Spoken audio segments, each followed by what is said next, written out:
Hello student, आज आपण inverse trigonometric फंक्शनचे जे डेरिव्हेटिव्हचे फॉर्म आहेत ते बघत असताना त्याच्यात काही सबस्टिट्यूशन आपल्याला लागणार आहे.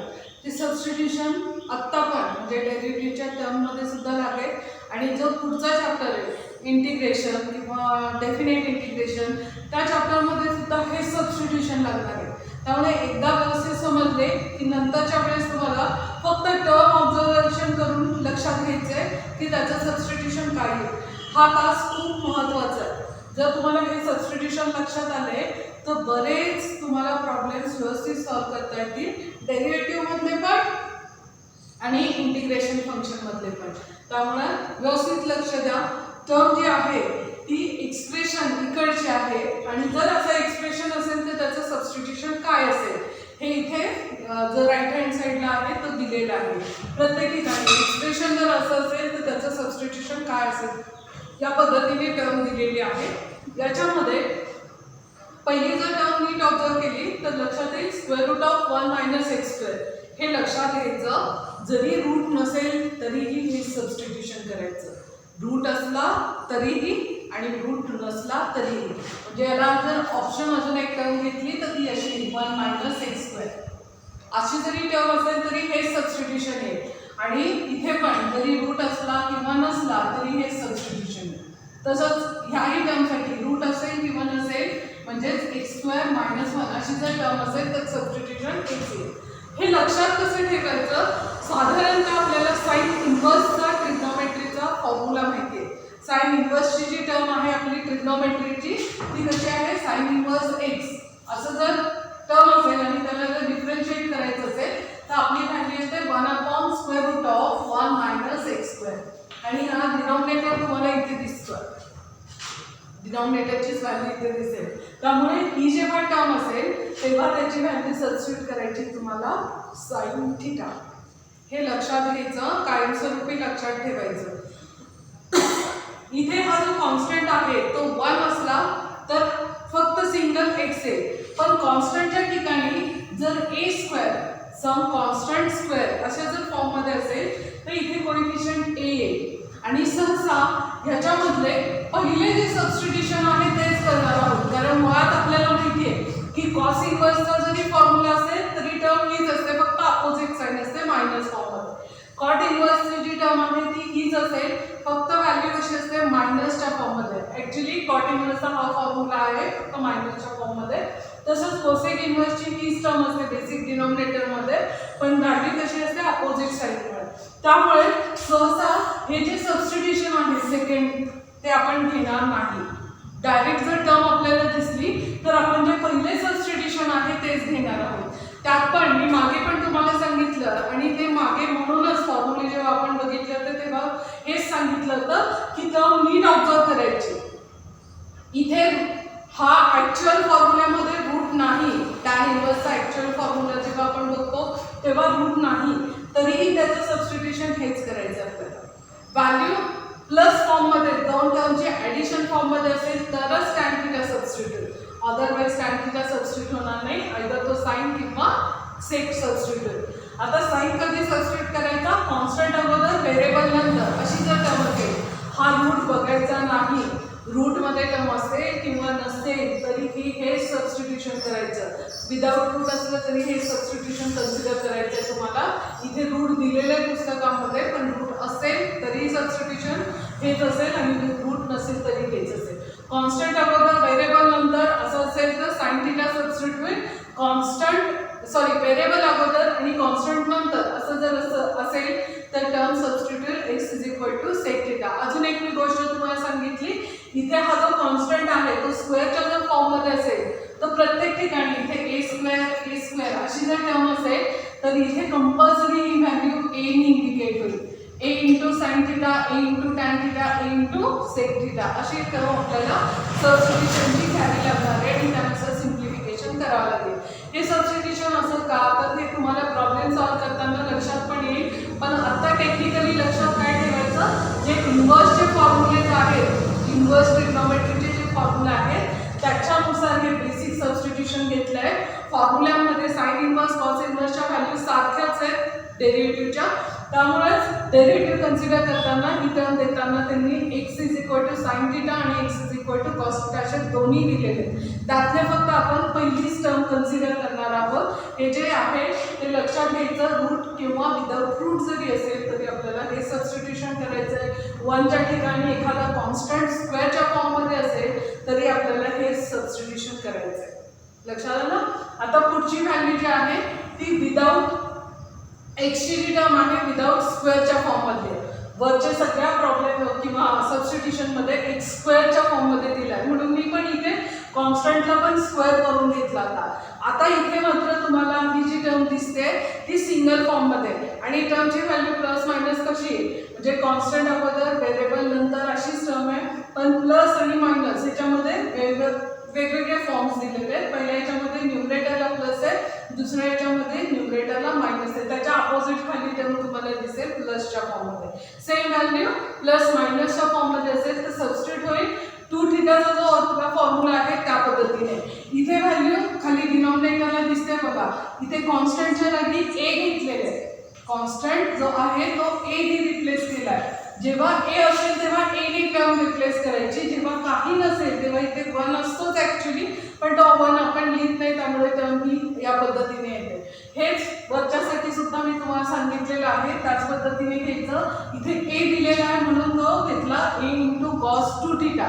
आता हा 2 थिटा घ्या किंवा थिटा घ्या हे आपल्यावर हे आपण ठरवायचं पण कॉसचीच व्हॅल्यू कन्सिडर करायची.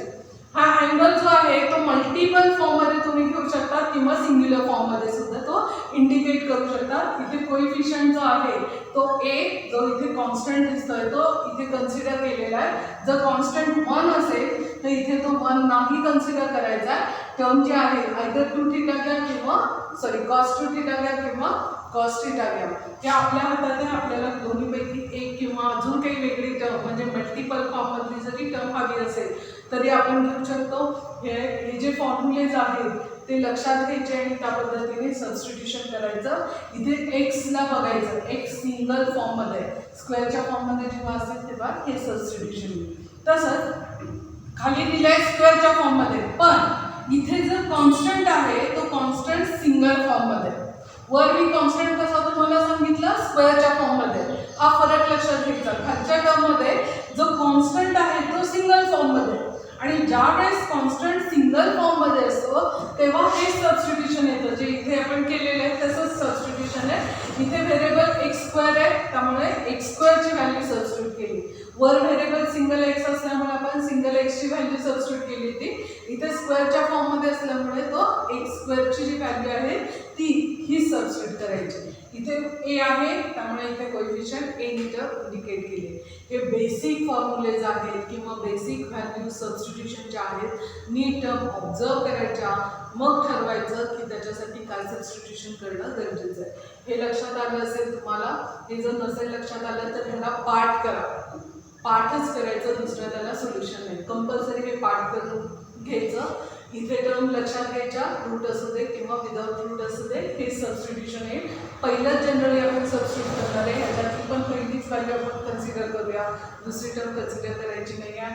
परत टर्म्स नीट ऑब्झर्व करायच्या. व्हेरिएबल कसा दिला आहे सिंगल दिलाय का स्क्वेअरच्या फॉर्ममध्ये दिलाय.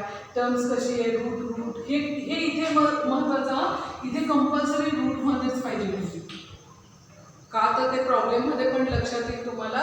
रूटमध्ये असेल ना तर ते सिम्प्लिफिकेशन इझी जातं आणि लक्षात येतात. टर्म्स या ज्या व्हॅल्यूज आहेत त्या कंपल्सरी रूटमध्ये असतील. इथे रूट असेल किंवा नसेल तरी हे सबस्टिट्यूशन तुम्हाला करायचं. हे बेसिक सबस्टिट्यूशन आहे. डेरिव्हेटिव्हसाठी सुद्धा आणि इंटिग्रेशनसाठी सुद्धा हे सबस्टिट्यूशन लागणार आहे. हे जे आहे ते सबस्टिट्यूशनच आहे पण टेक्निकली टर्म्स ह्या नीट ऑब्झर्व करायला लागतात. या केसमध्ये कंपल्सरी तुम्हाला 2 थिटाचा फॉर्म्युला यूज करावा लागतो. आपल्याकडे साइन 2 थिटा कॉस 2 थिटा आणि टॅन 2 थिटाचे वेगवेगळे फॉर्म्युलेज आहेत. फॉर्म्युले साइन 2 थिटाचे 2 आहेत. कॉस 2 थिटाचे तर 4 फॉर्म्युले आपण बघितले 11वीमध्ये आणि टॅन 2 थिटाचा एकच फॉर्म्युला बघितला. त्यातले जे सेकंड फॉर्म्युले इन टर्म्स ऑफ टॅन तो लक्षात घ्यायचे. साइन 2 थिटाचा टॅनचा फॉर्म्युला जो आहे टॅनच्या फॉर्ममधला तो कसा आहे 2 tan theta upon 1 plus tan square theta. हे आठवत असेल, फॉर्म्युले पाठ केलेलेच असतील तुम्ही.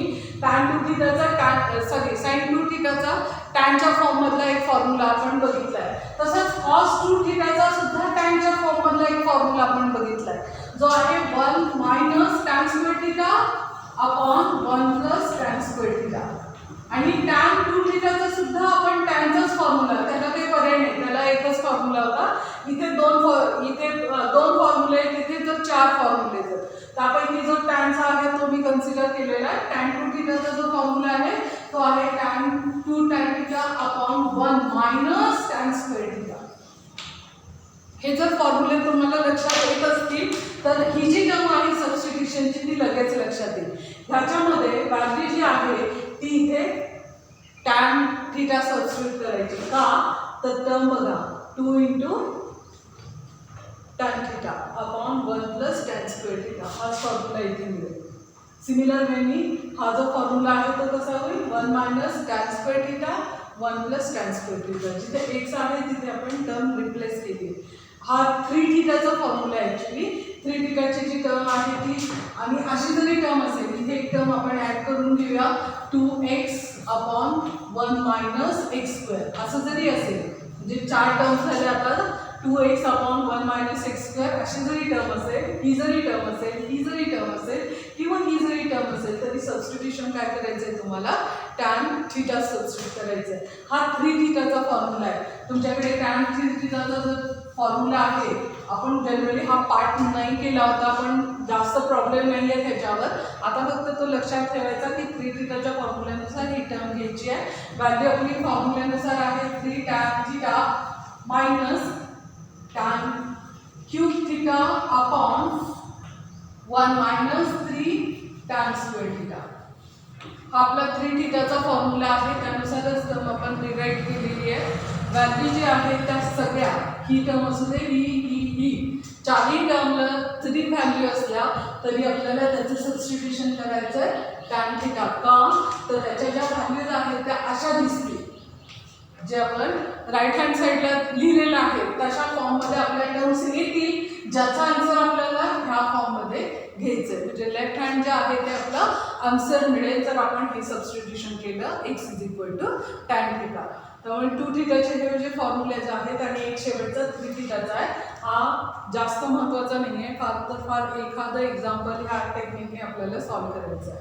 पण हे जे पहिले 3 आहेत ते कंपल्सरी लक्षात घ्यायचे. पुस्तकामध्ये थोडंसं करेक्शन आहे, दोन्ही करेक्शन होतं. इथे सांगायचं राहिलं पुस्तकामध्ये इथे करेक्शन आहे, त्या पद्धतीने सॉल्व्ह करायचे का. आता पुढचा जो फॉर्म्युला आहे तो टॅनच्या फॉर्ममध्ये आहे. फक्त फंक्शनची व्हॅल्यू घेतली आहे आणि टर्म जर नीट ऑब्झर्व केली तर ही टर्म आणि ही टर्म्स इथेच दिसते 2 into x 1 plus x square.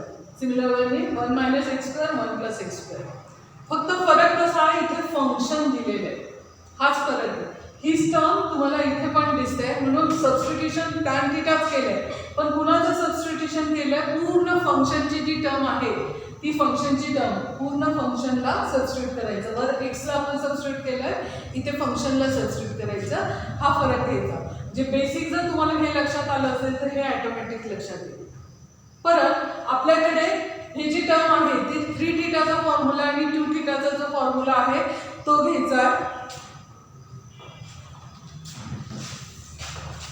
खालच्या सबस्टिट्यूशनमध्ये, त्या दोन सबस्टिट्यूशनमध्ये व्हॅल्यू 3 इथे साइनची जर टर्म सबस्टिट्यूट केली तर लक्षात येईल 3 sine theta minus 4 sine cube theta. हा एक आपला फॉर्म्युला आहे साइन 3 थिटाचा.